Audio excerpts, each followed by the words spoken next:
Okay? Yan. So, may bumili kanina, 2 piraso lang ng Rhode Island Red. 2 piraso lang siya, pero para sa akin, pag-asa na yun, no? Pag-asa na kumita kita, kahit maliit lang. Yan, na. So, ngayon, magpapatuka na tayo ng ating mga manok. Yan. So, gutom na sila, bandang alas 9 na yata ngayon. No? So, ang ipapakain natin ay ito, yung nyog at saka mga terang tinapay. No? Tinapay muna. Yan. So, nagkagawa na. Tapos, yung sa nyog. Kung mga katayin ng mga manok nyo, pwede nyong gawin yan. Pero kung mga breeder, hindi ko sinasuggest na magpakatuka ng ganito kasi masyadong mataba, oily masyado na para sa kanila. Pwedeng tumigil sila sa pag-itlog. So, ang nandito natin ay yung Dong Tao. Yung Dong Tao, umiitlog na pero pangit na yung itlog. Siguro dahil may edad na, baka hindi na siya maganda. Pero sinala ko na rin lang para malay mo maganda pa rin yung sisiw niya kahit yung itlog niya sobrang liit na lang na. Tapos yung ating mga hybrid A, yan yung mga kulay itim. Yan. So 5-month-old na sila. Nag-start na yung ibang mga itlog. So mabilis siya kumpara doon sa mga native natin na 6 months bago mangitlog na. So 5 months nangingitlog na araw-araw din.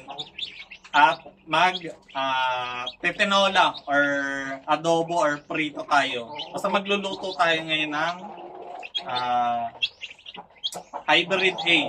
So kung gusto nyo guys mag-avail ng ganyan, ito sinasuggest ko na or recommend na bilhin nyo kung for meat, no?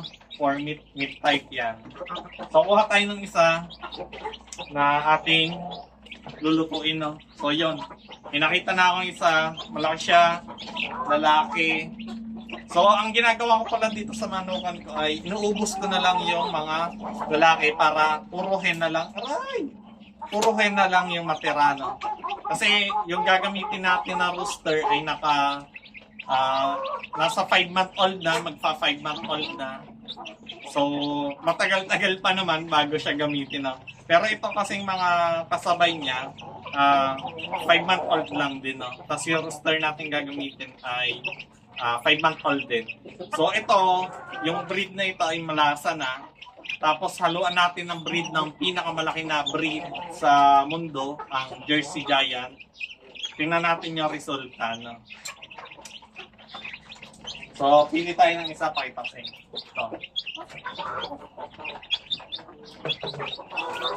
Yan. Ito na lang yung atin lulutuin. Na. So, malapad yung kanyang likod na. Yan. Okay. Lalaki to guys, lalaki. Yan. Ito, nakikita naman na lalaki na. Pero, kapag 4-month-old, sa malalaking breed, medyo nagkakamali pa talaga na. So, pagpasensyahan niya na kung yung mga nakuha niya sa akin ay mali ang pag-gender, no? So, sa sunod pa lang gagawin ko, kayo na lang papipiliin ko, no? Ng, At saka sinasabi ko naman yung chances natin ng pag-sexing, no? Yun nga, yung sa 1-month-old ay 25% lang ang chance na tumama tayo, tapos 50% sa second month, tapos 75% sa third month, fourth month ay almost 100% naman na, pero hindi pa rin 100%.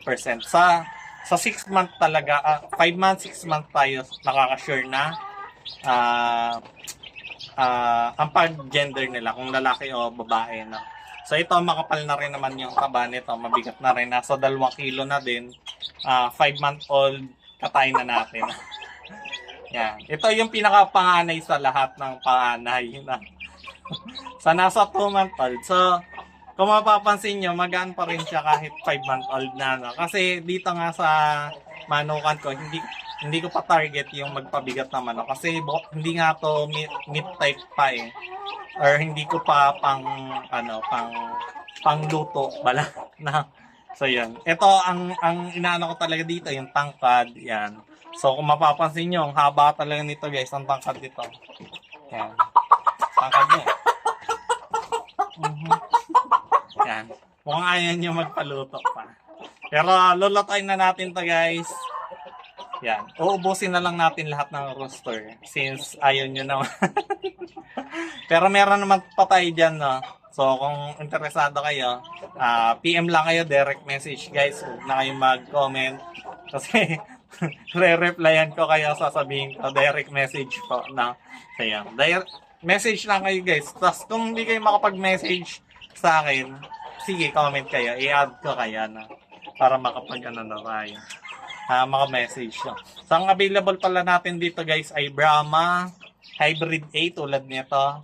Yung aking pinagmamalaking Hybrid B na napakaganda. No? So, pero wala pa naman ang pinakamatanda ko pa lang na Hybrid B ay 2-month-old pa lang. No? Tapos, wala pa tayong available na Jersey Giant. Yan. Kasi nasa 5-month-old pa lang sila ulit na. Tapos, ano pa? Astrolorp. May kukuha na ng isang Astrolorp.